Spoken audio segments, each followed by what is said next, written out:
live stream here, and we are live on the live stream. All right, well, how about we get this party going? DR, you ready? I am. All right, let's go live. And let me just click out of here real quick.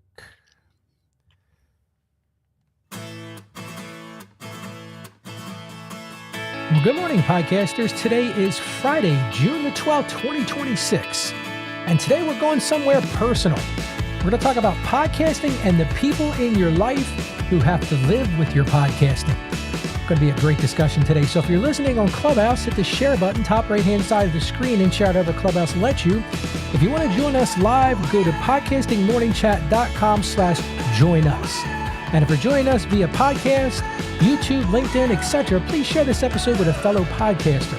Now give us about 30 seconds and we'll get things going. Thank you so much for being here today.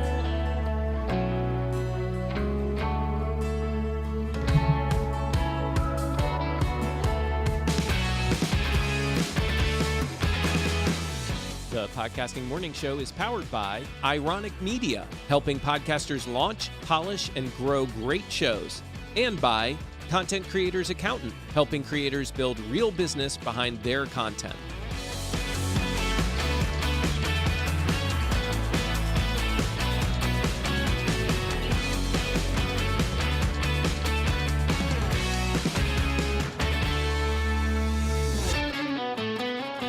Well, good morning again, everybody. Welcome to the Friday edition of the Podcasting Morning Show. I just want to thank you so much for being here. I am finishing up my hosting duties today and helping out Mark, who is continuing to travel and do some volunteer work at a camp. Just a reminder, we will not have a show on Monday, so you will come back and join us on Tuesday when we're going to be joined by Ariel Nissenblatt, another Hall of Fame podcaster. So that's going to be a great one, so don't forget to join us on Tuesday. Now, we're joining on the me, Hall of Fame tour. Yeah, I know. That's a total of 4 if you've been keeping track. So we are on a Hall of Fame tour for sure. And joining me again on stage, we've got Sid Meadows, DR Fay, and BC Babbles.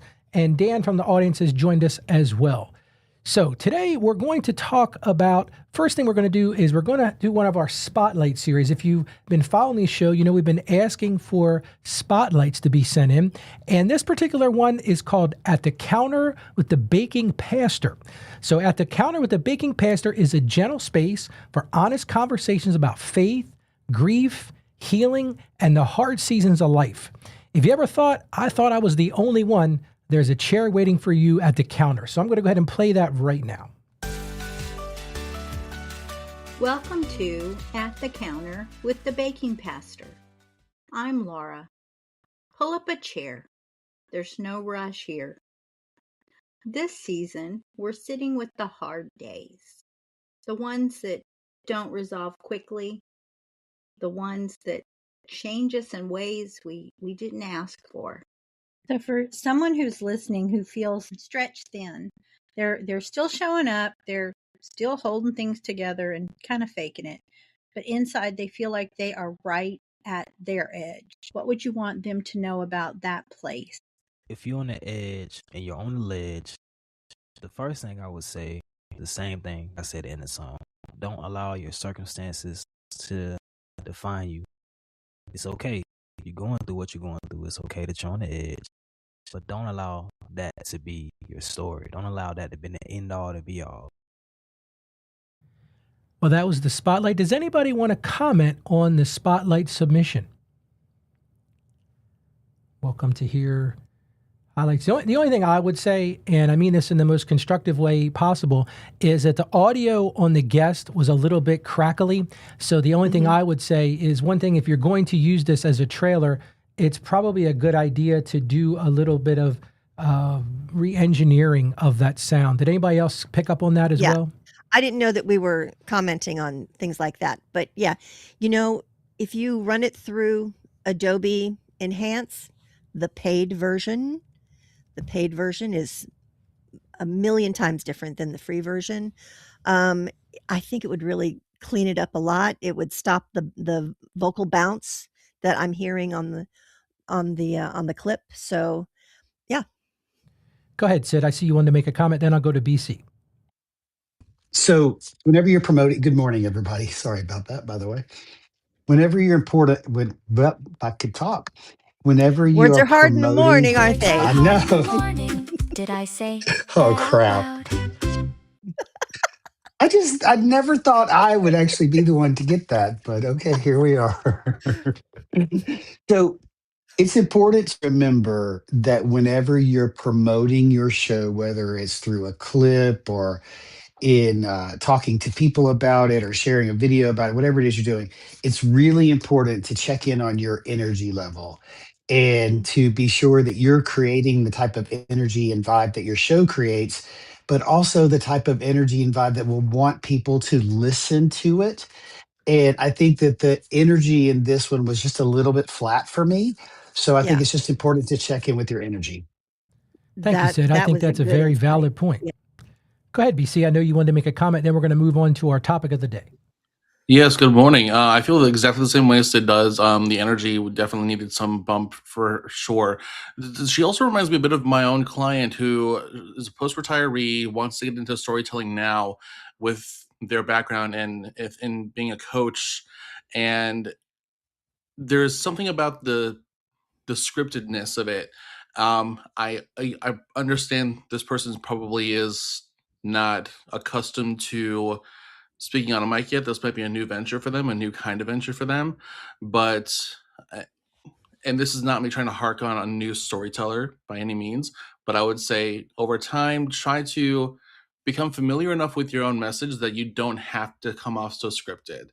If this is something that she wants to really connect with people on, especially when it comes to grief, you want to be able to sound a lot more personable. And we can definitely sense the stanzas in each of the lines that she delivers in her Mhm. intro. So I would say make that a goal at some point to become a bit more off script at some point. Thank you, Yeah. BC. And I just want to I, encourage everybody to continue. Go ahead, DR. I'm saying to interrupt you there. well, I am piggybacking off of what Sid said, and I'm thinking ahead that if I had, because her energy was a little low, and then when it switched over to the guest, it went way way even lower. So I'm trying to think ahead about if I had a guest that was that low, what could I say to the guest to raise up that level a little bit? You know what I mean? Yeah, that's Say a I'm the tough one floor. because that could be their vibe of that person too. Like I want to be careful about that. I wasn't talking so much about that. It's just to me, it was there were some artifacts that I heard as I was listening to like some weird like There was electronic definitely stuff some behind audio it. stuff going on, but the energy level of the guest was even lower than the host's. No, I agree with that. So I'm trying to figure out what I would say to the guest to make them a little bit up more that wouldn't, be like an elephant on the on the podcast that you're always there's something that they're aware of that even the listeners are picking up on, like, something sounds weird. I agree, DR. Well, let's go ahead and move on to our topic for today. We'll put a link in the show notes that you can go check out that show, but we want to really thank them for sending that in and check out their show. It sounds like a pretty interesting show. Well, I want to start today with a question that nobody really asks about out loud in podcasting circles. And I was thinking about what to talk about today earlier in the week, and I said, one of the things that's been a stress for me, and this is going to be sort of a true confession episode, I think, for some of us, is how's your spouse doing with all this? How's your partner handling the recording sessions, the equipment purchases, that equipment budget, the hours staring at a screen, the conversations you have with strangers that you've never met with? Because if we think about it, behind a lot of podcasters, there's someone who didn't sign up for this hobby or this business, someone who supports you anyway, someone who doesn't fully understand why you do it, and sometimes someone who's quietly struggling with it.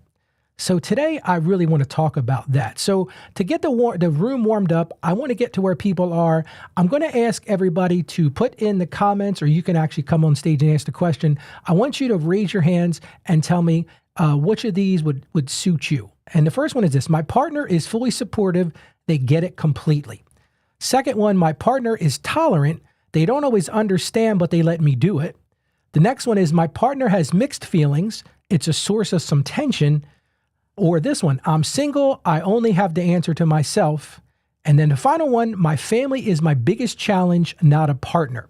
So I see a lot of people want to comment. So BC, I think you're first, and then we'll go to Sid and Janaid. So go ahead, BC.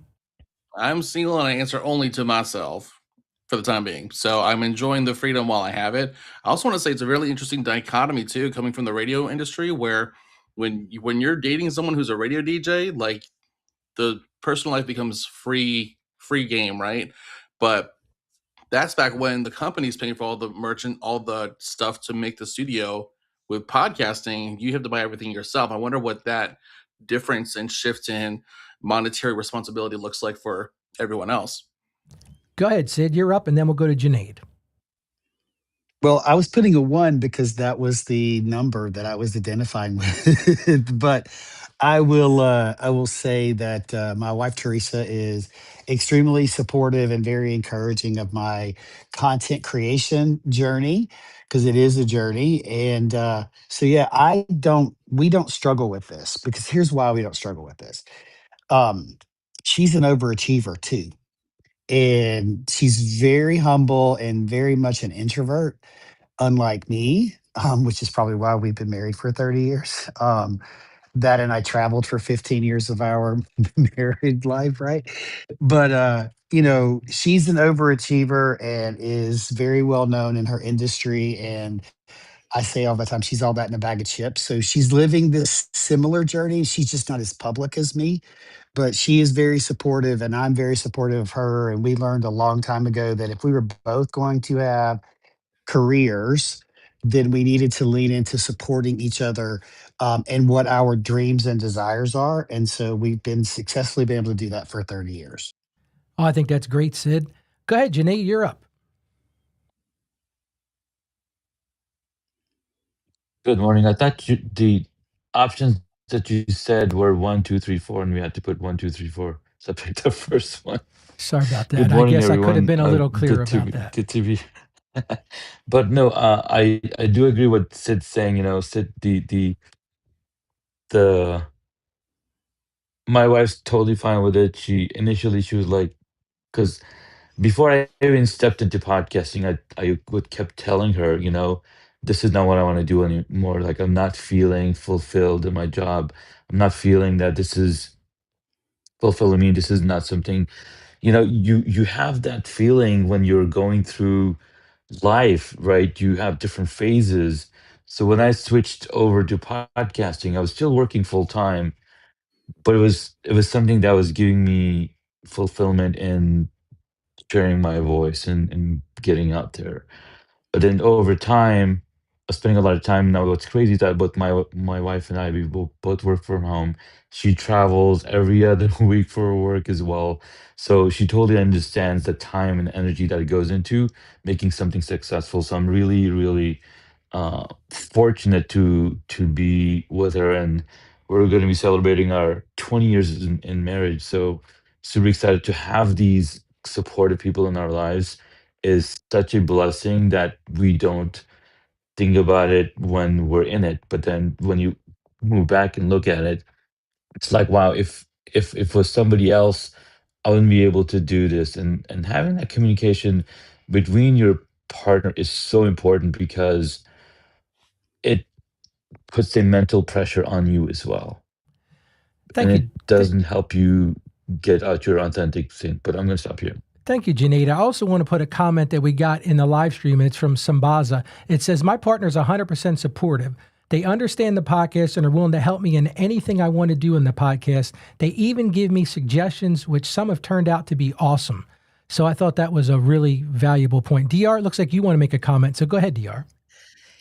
Yeah, it's funny. Because I produce and I have clients, and it took a little while to get that first client. And when I first quit my 9 to 5er, and my husband was like, "Well, what do you want to do?" And I said, "Well, I think I'm going to go into podcasting." He didn't know what the word meant. He had no idea. And so that was a hurdle, that I wanted to do something with my life that he didn't even couldn't conceive what that was.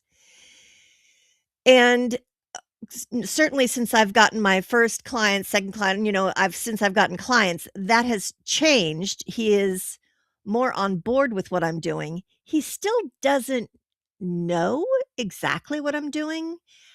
And if truth be told, I would love it if when he came home from work and I asked him how his day went and he would tell me, and then I wish that he would follow up with, "How was your day? What did you record today? Who did you help today?"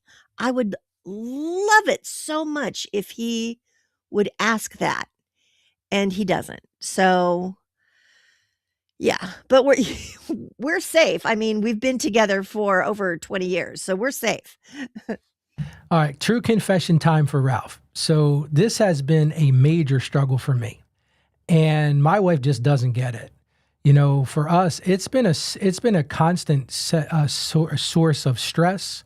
She doesn't understand the money I spend on this. She doesn't understand why I have this. She always says, "Why do you have this need to be seen by people?" She's a very introverted person, and I am the opposite of that.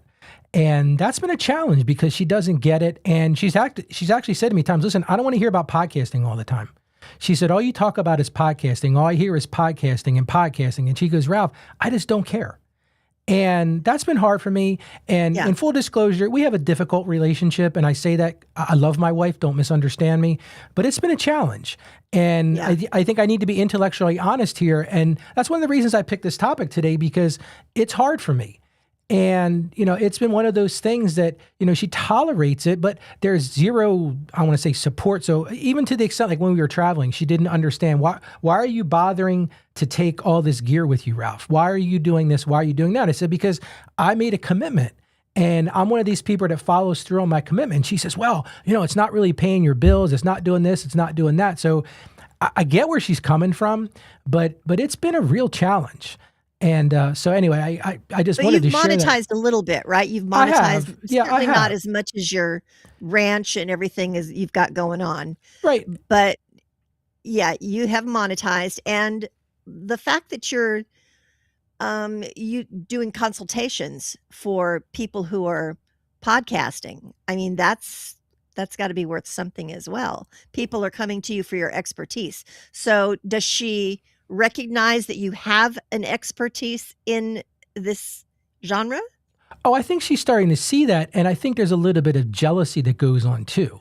Like, why Okay. are there so many people reaching out to her? Like, she doesn't understand the fact that I have hundreds of thousands of YouTube subscribers. And I don't say that from a place of arrogance at Right. all. I Exactly. think it's just like this thing like, well, who is this person? And why did this lady send you a message? And why did this happen? And why did Oh, that oh, oh, happen? oh. And that's been a challenge. And so, because I am 100% in love with my wife, but it would be great if there was more support. Like that would be awesome. Yeah. I see what I'm going to read what Gabe put in the messages here. He said, "My wife is super supportive of my podcast endeavors. I'm blessed to have that in my life.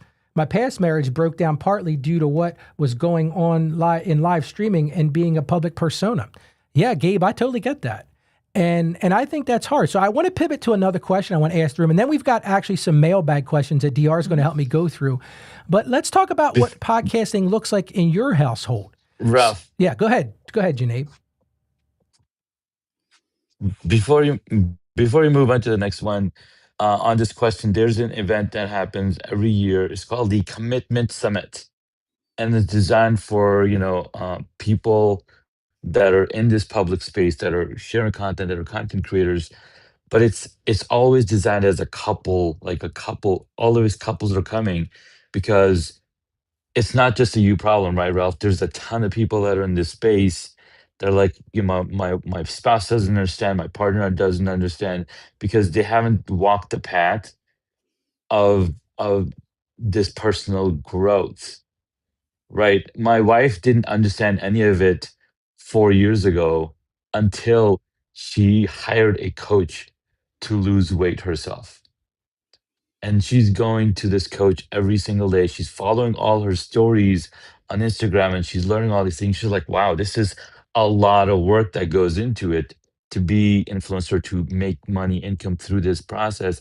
And she started understanding what I was going through for the 4 years before that. So I think there's there's a growth that needs to happen for the understanding to come in place. And this thing that uh Gay mentioned in the chat, it's the same thing. It's not every person is going to be in the growth level that we're at. Everybody's on a different highway, and you don't understand. Wait, but I don't see the cows on the road. What are you talking about? Because they're a totally different highway. So thank you so much for sharing and being so vulnerable here, Ralph. Appreciate it. No problem, Janae. That's the one thing you'll know about me. I am very transparent because I think somebody could be listening that maybe feels the same way I do. And so, has anybody else come across where podcasting has turned into a real argument with somebody they love? I think, Gabe, you kind of alluded to that with your ex-spouse, or do the people closest to you actually listen to your show? It's interesting. I ask my wife sometimes, do you listen to my shows? She's like, I listen to Mel Robbins, Ralph, and I listen to this one, and I listen to that one. And I'm like, okay, that's great. I said, but do you listen to some of the stuff I put out? Well, Ralph, it's just not my cup of tea. And you know what? I can respect that. But there are days when it hurts, to be very candid with you. I'll send it out to my two boys or to extended family, like, oh, yeah, that sounds good, Ralph. That sounds good. Move right along. But I don't want to make this the Ralph show. Did anybody else want to share before we get into some of our mailbag questions? Ralph, can you ask the question again, please? I'm driving and I didn't hear the question because of my service. Yeah, that's fine. So what I'm asking here, has anyone else had a real argument about podcasting with somebody they love? And the other part of that is, does anybody that you love actually listen to your show? I think both of those things are kind of they're not the same thing, but I kind of tied those two together. So I'll jump in. My family does not listen to my show. Whenever I send one of the episodes that I think is really important to my kids, I just get rolled eyes. But that's okay because my show's about office furniture and the people and the products and the future. And they're not interested in that. Right. So I get why they don't listen, but they're all very supportive of it. So much so, it's really funny. I don't know if I told you guys this, but my daughter started an internship. We're working for a fashion media company in London. And part of her job is she's working on their podcast team. And so now all of a sudden she's reaching out to dad for advice about podcasting and Oh, that's awesome. asking me questions of things that she doesn't understand. And it's been really fun to Oh, be that able is to awesome. partner with her, right? And help her understand podcasting the way that I understand it. Because when I asked her, when they told her that they wanted her on the podcast team, I said, did you tell them your dad was a podcaster? And she's like, no, it wasn't relevant. And I said, yes, it's very relevant. But since then she has told them, and they're like, oh, Lucy, learn everything you can from your dad. So it's kind of fun for that evolution. That's awesome, Sid. All right, DR, how about we get to our first mailbag question of the day? I'm not sure how many we'll get to because I want to leave some time for wins of the week, but here's the first one I found out on Reddit. Okay, so it says, my husband thinks that podcasting is a waste of time. He's not mean about it. He just doesn't get why I spend so many hours on something that makes no money. I love doing it, but I feel guilty every time I sit down to record. I feel guilty every time when I sit down to record. How do other podcasters deal with a partner who doesn't see the value in what you do? And this is what you were just talking about, Ralph. Yeah, this one really hit close to home for me. And it's been a challenge. Like I said, I wish I had an answer to this one to say, hey, here, go do this. I think it really depends on your partner. I love what Junaid said. Junaid said, and I don't want to speak for Junaid, but I think what he said is this has been an evolutionary type of process for him. And I think that's great if you can get the person to get to that. And I don't know, maybe I'll get to that as well. I've been doing it for several years now, so I'm not sure we're going to get there. But this is a tough one. Does anybody want to comment on this one? Yeah, I'll step in. Good Hey, morning, everybody. Alex, by the way. Great to see you. Yeah, good morning. You know what podcasters have to realize is that it's a hobby, and I don't mean that in a bad way. I don't care if you're making money or not. It's like any other thing that whatever your thing is. I know a lot of friends of mine that they like to run, they like to do this, they like to do that. And if this person, if their partner, husband, wife doesn't get it, that's okay. But as long as they acknowledge it and understand. Like when I do podcasting with my podcast, or when I did podcasting with my podcast partner, you know, she just knew that I needed that time to do my thing. And I think that that's why it was so important. And I ended up doing, to go back to the other question, I ended up doing a podcast with my daughter, which was kind of a family thing. My wife would help with the script. I would interview my daughter for the books, and it was kind of a family thing. It was kind of our thing. But at the same time, if somebody has an interest, whether it's podcasting or anything else, as long as they respect that they do it, they don't have to like it. And going back to what Sid said, it's just so funny how a parent is always teaching, whether the daughter wants to or not. Because my Lucy would probably do the same thing. Dad, I don't want to do anything with you because you're doing podcasting and I'm in podcasting. So you know what? I'm just glad to know that my 11-year-old is the same thing as your 20-something-year-old. So it's a growing process, I think. Thank you, Alex. Let's go ahead and go to BC, and then I'm going to go to Sid.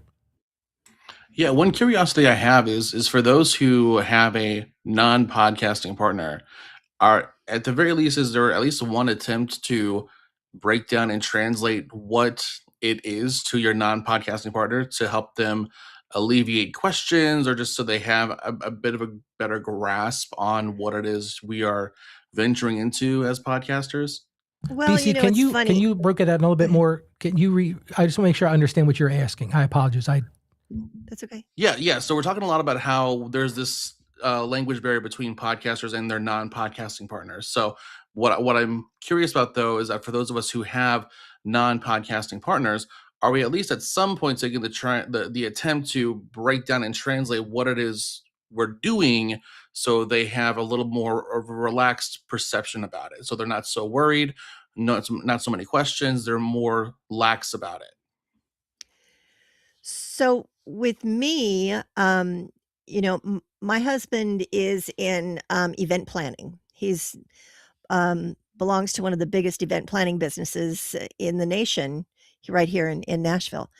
And when he does read the paper, and the only reason why he knows about, and I'm going to say the name, why he knows about, oh no, no, I forgot who's the number one that I always hate. Joe Could it be Rogan. Joe Joe Rogan. Rogan, Joe maybe? Rogan. Joe Rogan. You're The only reason why he knows about Joe Rogan is because Joe Rogan is so much into the pop culture. When he reads a newspaper, he'll read about some big name that was on the Joe Rogan show and things like that. So every now and then he will come to me and say, "Well, what does Joe Rogan say about it?" And he knows that I'm going to, we have these little fake, arguments back and forth with a smile. He also knows about the Bad Friends. There's a show called Bad Friends, and he does know about that one as well. Um, but that's about it. He doesn't really question me about what I do, why I do it. I don't think he realizes that the main thing that I do is marketing. There, and I try and get through to him that there are podcasts that are funny, there are podcasts that are true crime.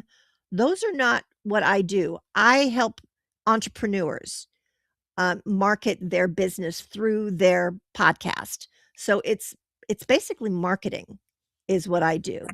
It's the but basis of what I do. It's the foundation. But to Now, DR's point, I think it's more about just your relationship, because every partner in the history of the entire existence loves something about their partner and hates something about their partner. And I don't mean that people should hate podcasting, but it you don't have to like something to accept it or tolerate it or appreciate that your partner is in it. And I think that's the thing that is the most important thing. Does that make sense? It there's two does. things I want to add Yeah. here, Yeah. and one of them is, so initially my wife was like, "Hey, I've been with you for 20 years. It doesn't matter if I like your podcasting or not. And that's a huge, right? Because they support us so much in all of those things that it doesn't matter. And then you can also look at it from this other perspective. A fish does not care what a bird can do, right? Oh, So imagine our partners are a different animal and they're like, "Oh, cool, you can swim. That's cool. I can fly over here," right? So it's totally fine if they're not into what we're into. But as long as they see that we smile, that we're happy with what we're doing. And that's why DR, he asks you those questions about Joe Rogan, because hmm, he knows you hate him so much and you're gonna put a yeah, smile on your face and he loves yeah, seeing you smile. That's all it is. yeah, We love to see our partners smile and be happy. And that's right. all it is. So it doesn't matter if they are into what we're into. Like I don't even know what, and I mean I had to look up on LinkedIn on my wife's title is for her company. She manages a team of 140 people. I don't know her title, right? I'll ask her all the time what she's doing and what she's going through, and she'll share in full detail all the things that are happening. And she doesn't ask me how did your thing go. I mean, most of That's the right. time she does, but I don't have a whole lot to share myself. But I think that's the fact of life. We're just gonna keep moving forward and Thank you, growing. Thank Junaid. you. I want to go to Sid because I had promised to bring Sid in here a few minutes ago. Sid, go ahead. Oh, thank you, Ralph. And Jonathan raced his pepper too, by the way. Um, so I have a couple of things here. To this lady that asked the question, it sounds like there's some underlying things there that I would probably want to sit down and explore with my partner or my spouse. And one of them appeared to be money because she mentioned money in the in the post, right? So I'd want to sit down and understand, but I would also say to her, there is the opportunity exists for you to make money on your podcast. You just have to figure out what it is you're looking for and who are the right sponsors. And but you can generate revenue with your podcast. So don't let that necessarily be the barrier, but I think you got to have a conversation about it. The second thing I would say is my wife is actually the reason that I'm a podcaster because she introduced me on a trip to cereal. And I was like, what the heck is this? And wow, this is really cool. And I want to do this one day. And it took me several years. But I'll also say that part of the reason I don't have this struggle is my wife, a sought after podcast guest in her industry. I bet she's been on 100 podcasts as a guest or panels. And so she What's her understands what it industry, is, but Sid? she doesn't listen. My wife What's is her an industry? executive in the healthcare industry. She Oh, okay. healthcare. She is in the technology. She's the chief Mm. information officer of a hospital system as of Monday. By the way, she got Oh, a new okay. job, Oh, and congratulations. she was the chief information. She was the chief information officer of a children's hospital in Fort Worth for 15 years, and she's just done a lot of really cool things in her career. And she is a sought after thought leader. Sits on panel discussions, travels around the world speaking on the topic, and she's in the middle of getting her PhD and almost finished with it actually. And so this is the other thing that I was going to say that works really well for us, especially when we empty nested. Sunday is our day. We have to work on the weekends. I do, she does. She's studying a lot, trying to finish her thesis and all that stuff. But we dedicate Sunday as our day. That's the day we don't go into our offices. We do things together. We go places. And that actually has helped us stay connected because our weeks are so crazy.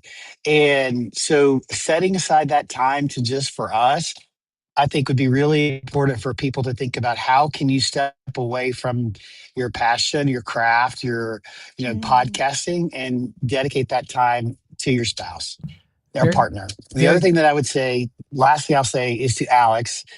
I appreciate the support, Alex, and I know you and Lucy have had a really good time doing what you're doing. But I'm going to disagree with you. Podcasting is not a hobby; it is a job. For me, it is a job.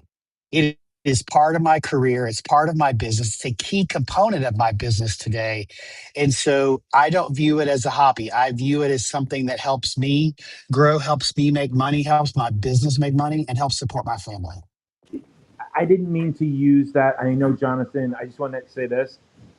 I meant whatever your thing is, job, hobby, whatever. I know I used hobby, and I know that I totally understand what you mean, Sid. Thank you, Sid. And I just wanted to say one thing here, and then we're going to move on to the second question. I think there's a practical answer here, too, and it goes along the lines of what Sid just said.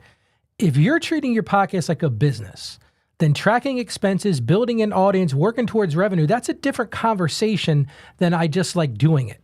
When there's a financial framework around it, even skeptical partners often come around if they see you're actually making money with this, and it stops being a hobby and starts being a side business with the plan. But let's go ahead and move on to our second. Jonathan might have had I'm sorry. something to say. I apologize, Jonathan. Go ahead. So I was just gonna mention one, obviously being single makes it a lot easier. But two, having those, um, your partner doesn't have to be into podcasting. If they are, awesome. If they aren't, then that gives you an opportunity to. I lost my train of thought. Go on. Don't worry about me. Sorry. DR, you want to go ahead and read our second question? Because I think this Yeah. one kind of goes along the lines of where we're I going sure next. do. Okay, so question number 2. My wife actually listens to every episode I put out. She's my biggest fan, but lately she's started giving me feedback, and some of it is pretty critical. I don't know how to tell her that her notes are kind of bumming me out without hurting her feelings. Anyone else have navigating feedback from a spouse? Oh, I can jump in here because I was very transparent. So at the beginning of my podcast journey, my wife says, "You know what? I'll help you with this podcast." And I said, "Oh, that'd be great." And she says, "How about I do this? How about I help you with your transcripts?" I said, "That would be really helpful," because I wasn't aware of all the AI tools. And this one day she sends me a message. She goes, "If you say one more time, like, or if you say this, or if you say that," she goes, "You're driving me crazy." And I got to be honest with you, I was very defensive about it at first. And I said, "You're right, though. I'm doing all these filler words." So for me, it was helpful to me. Like, I think you had to understand like where the feedback was coming from. And she just said, "Ralph, if you say that one more time, I'm going to lose my stuff." I'm like, "Well, I appreciate that feedback, but it was a little hard coming from her at first." Does anybody else want to comment about ever getting feedback from somebody that you care about? Well, when you wish for something, you might get it there, Ralph. That's the moral of that story. And it is hard, but I know Ty has something to say. Go ahead, Nikki. Glad to see you this morning. Good to see you too. I was about to give you a heart emoji. Alex, I agree with you that definitely be careful what you wish for, because you really might get it and it might not be exactly what you thought it was going to be. But I will say this, there's the reason why feedback sometimes hurts is because of our own egos, and just allowing yourself to say, to observe the situation from like if you were a filmmaker, if you're watching a movie, your ego is not involved. You're watching the movie for pure entertainment purposes and for joy and all of that. And so when someone's giving you feedback, if you can approach the situation in that same way, where you're taking your ego out of it and you're just observing what this person is saying and genuinely hearing it, that's great. And if it hurts you in the moment, it's okay too, because we need sometimes to feel a little bit of pain to move forward. And that's okay. It's not a bad thing to feel pain, because as Ralph noted, when he did feel that pain, it hurt his ego. Okay, it didn't hurt him, and it didn't hurt his business, and it didn't hurt the people who he helps. The only thing that it hurt was his ego. Then you say, "Oh, okay, this hurt my ego a little bit, but now let me put that to the side and let me actually hear what the constructive criticism was, and see if there's a nugget, a gem, a pearl that I can take from that and actually improve my podcast." Because oftentimes the advice that we get from people, it doesn't come from Sid or DR or BC or Jonathan or Ralph or anybody, or Janaid. It doesn't come from people that we necessarily always want to hear it from, because all of these people in the room do their, they do podcasting. So when we take feedback, we're a little bit more open and we're a little bit more receptive to hearing that feedback. But oftentimes the feedback that we get comes from the people who we least expect. It could come from a man, a woman. I always joke with my mom and her boyfriend. Anytime he tells us anything, we always say we just got mansplained and stuff like that. We joke about it sort of in the same way that DR jokes with her husband. Mhm. So we'll make these little light jokes about it. But we realize that when someone is giving us feedback, it might not come from the person that we expected it to. It might not even come from the person who we wanted it to come from. But there's a reason why that feedback was given to us, and we need to take heed of that, put our egos to the side. It can be bruised for a minute, but it's going to be okay if we heed the lesson and make the improvements to our podcast, because that feedback was meant for you. It was meant for you, and we need to hear that. It might not be what we want to hear, but we need to hear it. Thank you, Nikki. I agree. And I want to go to Sid. Sid, go ahead. So, if your spouse is giving you, partner is giving you feedback, like you said, just what I did, I just said like, but likes and I would say that's constructive feedback. It may not come across as constructive feedback, but if you're getting constructive feedback of those kinds of things that we all struggle with, because we all do. I can't even think about how many times I use the word like or right in my content. But and there it is. Okay. So but if you're getting feedback like, well, you didn't answer that question, or you should have gone deeper, or why did you answer the question that way, or you should have asked better questions of that guest, and then your partner is not your ideal listener, I just would smile and say thank you. Because really the feedback you want is from your ideal listener and telling you what they want to hear more of so that you can improve your content to attract more of them. So I would just smile and say thank you. I think that's a very valid point. Does anybody want to comment on this mailbag? If not, we're going to go ahead and move on to the next one, DR. But does anybody want to comment on this one? I just find it interesting, the last two questions. One is supportive, one is not supportive, and it's a dance, and that's what relationships are all about. So you're not going to please everybody, and you just try to do the best you can. I think that is sage advice, Alex. I appreciate that. Go ahead, DR. You want to go on to our third question? Yep. Third and final question. I'm a single parent. My kids are teenagers and they are embarrassed by my podcast, genuinely mortified that I do this. I keep the topics totally clean, but they act like I'm doing something shameful. Has anyone dealt with family members who are embarrassed by your show? All right, that's a good one. I don't honestly have an answer for this one. I do. Go ahead, Jonathan. Tough, and I'll keep it PG. Tough, Breasts, chicken breasts. yeah, tough, tough tootsies. I mean, I think when it comes down to it, you have to do something that is right for you, even if your kids are teenagers. Things that are right for your business, things that are right for you to grow, and you got to get out there and do, do the thing. And it's not easy, so take the time and do it. Good point. Go ahead, Sid. I see you want to make a comment. I'm loving Sid's comments today. He is really leaning in today, and I appreciate it. Yep. Well, I'm back finally, right? Except I'm driving to the doctor because I have to go to the doctor every Friday morning for a shot. But anyways, that's another story. Um, but um, I think this is natural. Your kids, specifically your kids, don't know how to deal with, let's say, quote unquote, famous or infamous parents, or parents that live out loud or live publicly. And I know that my kids were a bit embarrassed. Oh, my dad's a podcaster kind of thing for a while, but they're just not.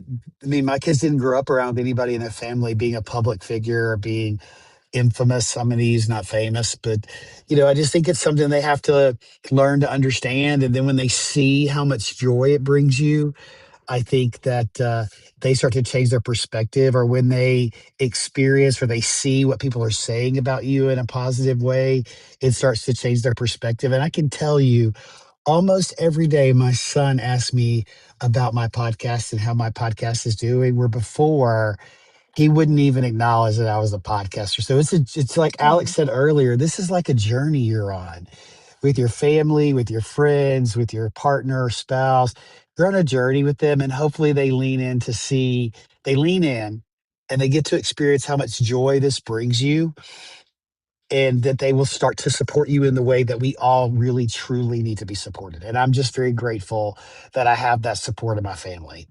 I agree, Sid. And I want to read something Billy Thorpe put in the comments. He said, that's a default responsibility of a parent to embarrass them. Double down on it. Yeah, Billy, I tend to agree with you on that one. Mine are 25 and 28, so or almost 29. So I think that's my goal, is to embarrass them. Did anybody else want to comment on this one before we get to our wins I of do the want week? to respond to what Billy said. Go ahead, Because Alex. Billy got so famous, he actually left the country. Okay, let's just put it out there. I mean, we're Puerto all Rico trying is to part be. of the United States. Hold on. Well, he doesn't know that because he just left. And I mean, we all know Sid is famous and all and everything else, but he's not Billy famous. And Ralph, I know you got 47 podcasts, but you're really not Billy famous. So I mean, Well, that's who the real is? key to the whole thing. I am definitely not Billy or Alex famous. Joe Rogan. I'm infamous. That's the difference. Billy has joined us on stage. Billy, did you want to remark about those comments? No, Alex is, for the first time, I think I agree with him. I'm very famous in my own mind, but I'm still famous. Nikki, go ahead. I see you wanted to comment as well. Go ahead, Nikki. I do have a question. I don't have kids, thank God, and I'm single, thank God. All of that by choice because these problems are not my cup of tea. But I do have a question. And a lot of times we say that people who are following their dream, people who are following their passion and doing what they care about, support other people who are following theirs. And I think all of us in this room definitely fit that bill. Like if I were to tell you guys that I'm, pursuing a YouTube channel or whatever, you guys would be like, oh, that's awesome. Great. Good stuff. And you would never have anything negative to say about it or even think about it because you would know what that journey is like. So my question is, does the same thing apply to kids? Is the reason that they are not supportive or they're experiencing secondhand embarrassment because their parent is a so-called public figure because or partly due to the fact that they are not actually doing anything that they personally are passionate about, so they don't understand the experience and the journey of it? I think that is a very interesting question, Nikki. And I think there's some truth to what you just said. I really do. I think there's validness in that. I really do. Does anybody So, want to Nikki, go ahead, yeah. Sid. So Nikki, this is a really interesting question. I can tell you, like, I see my daughter and her excitement around what she's doing in her internship, that she's 23. She's discovering what she loves to do.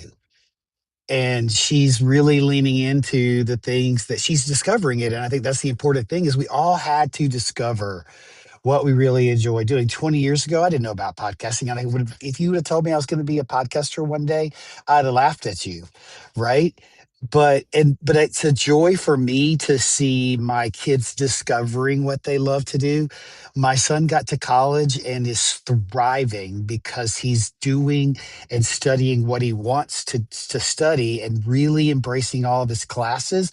So much so that he's got the second highest grade point average in his class in college, which is fantastic for a kid that struggled through high school, like struggled to get B's and C's through high school, right? But Nikki, I have a question for you. You're a teacher. What do your kids, air quote, think about you being a podcaster? Do they know, and have they shared with you what they think about it?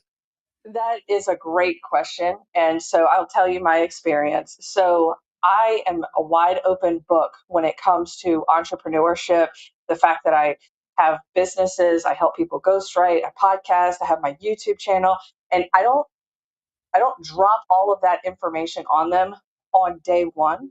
But what I will say is I have businesses. I will say that, and I'll be kind of vague about it.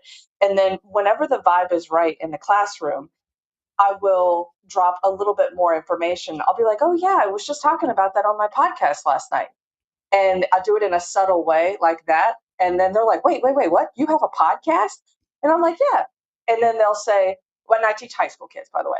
and they'll say, oh, well, can we find it? Can we look it up? And there's a no phone policy in the school, so the kids can't look it up on their phones. They have to look it up on their Chromebooks, but they will find it. They will 100% find the podcast. And they'll be like, is this you, the gentle year? And I'm like, yeah. And then they'll hit play and do all that kind of stuff. And of course they're teenagers, so they're going to laugh and giggle when they hear my voice, because they don't see me in that light they don't see me in that light ever. So when they hear me talking to a guest, they're like, oh, wow. But what ends up happening with the kids is that they get really interested. They will ask a few questions here or there, like, oh, you have a professional microphone? Where did you get that? Or this and that. They'll start asking questions. They're very interested. They're very intrigued by those things.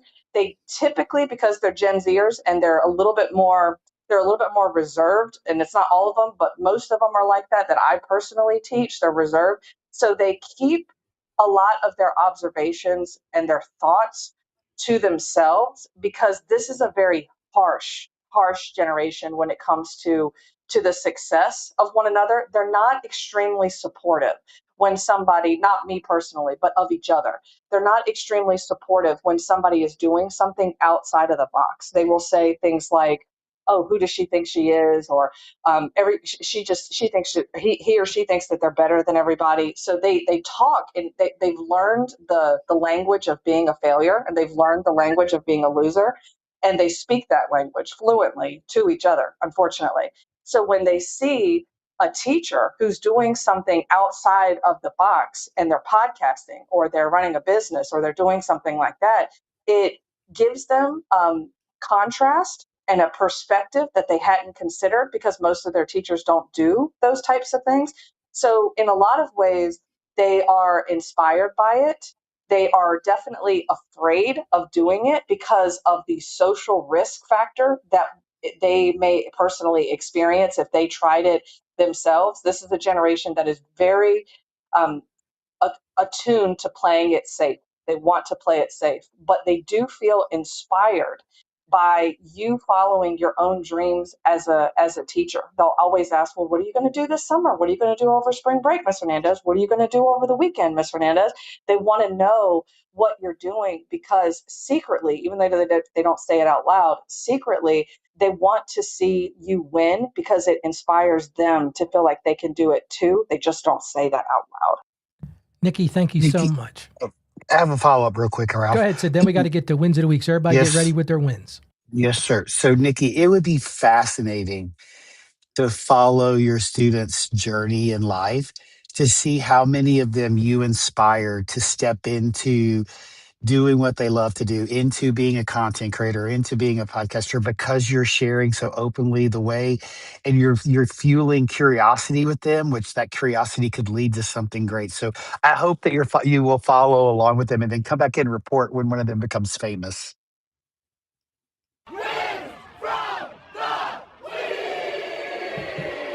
All right, it is that time for wins of the week. And Sid, you put a one in there. Sid, do you want to start our win cycle here? Go ahead, Sid. Yes, I will, and then I have to drop off because I have to walk into the doctor's office. So, but thank you, Ralph.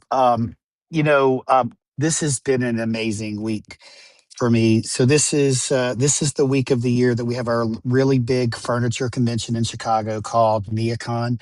It only happens once a year, and there's 30,000, 40,000 people that come, and it's just a really exciting week for me because I get to meet a lot of people that listen to my podcasts and consume my content because they stop me in the hallways. And it's just it's a really emotional week for me too.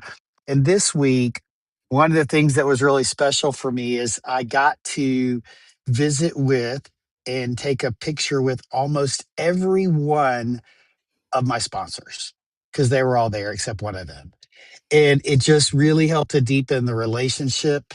I had one, not even without me even asking. One of them said, we were talking about the show and how much he enjoyed it and how great it's been for them, and he immediately said, without me asking, "I'm in for next year too. It's not even a question. We're going to do it again next year." So it's been a really great week. Lots of things to celebrate, but I will boil it down to, I'm so grateful for the relationships that I have been able to build inside of the industry that I have spent my entire career, because without those relationships, I would not be able to do what I do today or be where I am today. So my win is the relationships that I've been able to build over the last 30 years, talking about and selling and leading teams with all things about office furniture. Thank you, Ralph. Congratulations, Sid. Thank you for sharing that. Let's go to Tim Bryan. Go ahead, Tim, you're up. All right. Thank you so much, Ralph. You've been doing a fantastic job this week, I got to say, man. So I'm thankful for you. But my win this week, I've got two. First one is on Wednesday, my twins turned 12. And according to them, I am the most famous and the greatest podcaster in the world. Uh, so, Yay! a, Awesome. that always, tickles me every time they tell me that. They're like, "Papa, you're famous. You're talking to this guy. You're talking to that gal." So they turned 12. They had a great day.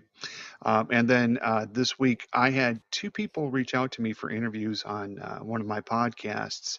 One person was from the UK, and the other person was based in Japan. And it was interesting because I do Pod Match, and I get guests from there. But these two guys, out of nowhere, out of the blue, decided that they had to be on my podcast, and I answered Dave Jackson's question of the week by reading their emails to me about why they wanted to be on my show and all that kind of good stuff. So I'm just happy that people from around the globe are finding my podcast and wanting to be a part of it. That's so Congratulations, Tim. awesome. Great. Go ahead, DR. You are up, Great. my friend. Okay. So this week I had probably the oldest friend that I've ever known. I've known him for over 50 years. He came into Nashville. He produces movies in LA, and there's someone who flew him in to talk about their project. And I got to spend time with Steve Ullman. And so that was my win of the week. Very good. BC, would you like to share a win of the week? Nothing too crazy going on as of yet. I still got two big projects that I'm waiting to hear news on, but in the meantime, trucking along, working hard, trying to get momentum going in multiple directions, and pool time will be happening this weekend. Lots of pool time. Awesome. All right, Nikki, would you like to share a win of the week? Yeah, I was just going to say that I really appreciate Ralph's presence here this week. It's really been invaluable. And then also I have a couple weeks ago, I had a call with Ralph that was a 15-minute free call. And I had asked him about like monetizing the podcast because I had thought that just having a sponsor was really the only way to monetize. But then when I told him I have my own like businesses that tie into what I do on my podcast, and I said that this is what I've been advertising on my podcast currently is like my own stuff. And he told me, he goes, that's the best way to do it. Or at least it's a really great, I don't want to say it's the best way, but it's the great way to monetize your podcast because everything you're doing is a lead into what you already have, this ecosystem that you've built out. And I can see that very, very clearly now. Every episode, I'm able to pull something from whatever it is that I'm doing in the education space and embed that into the episode. And it's just awesome. I love it. Awesome. That is great. Glad to hear that. Jonathan, do you have a win you would like to share? I will share. I am officially out of the hospital now for 2 days. I was in for about 5 or 6 days. And Ref, you'll be very happy to know that I am still making money on the podcast. That's awesome news.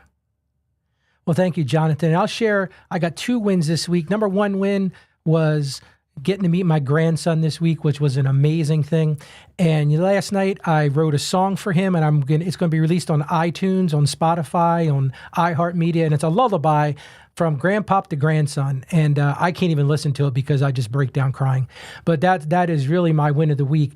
And the other win of the week is having the opportunity to host this week it's been a challenge, but it's been a lot of fun. And I've appreciated everyone that's helped out and stepped up to help me. So I just want to thank everybody for that. There's one more win I want to list here because Sambaza put this in the live stream. And he said, my win of the week was my partner listened to my podcast on my current series and gave me some positive remarks.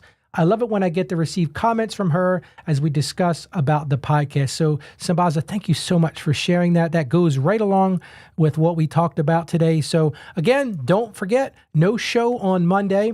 And then we're coming in Tuesday with Ariel Nissenblatt. So make sure you make a point to join in on Tuesday morning. We're going to talk about podcast growth. She's got some great ideas. She actually is running this new thing called something about the trailer park. So she's going to talk about the podcast trailers, making your content more easy to find. So I just want to thank everybody again for all your support this week.